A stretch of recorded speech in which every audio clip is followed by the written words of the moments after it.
প্রিয় ভাইরা, আপনারা অনেকেই গোপনীয় সমস্যায় পড়ে আছেন, যে সমস্যাগুলো মানুষের কাছে শেয়ার করতে পারেন না।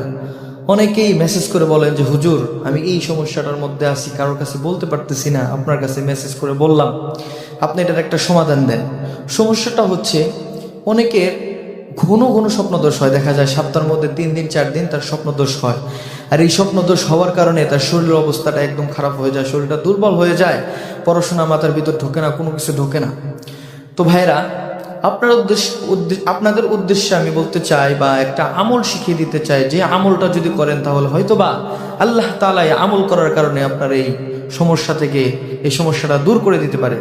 সেই আমলটা হচ্ছে, আপনি প্রত্যেক দিন যখন রাত্রে ঘুমাতে যাবেন, ঘুমাতে যাওয়ার সময় সুন্দর করে অজু করবেন, অজু করে পবিত্র হবেন। এরপরে যখন বালিশে মাথা রাখবেন, মাথা রাখার পর দরুদ শরীফ পাঠ করবেন।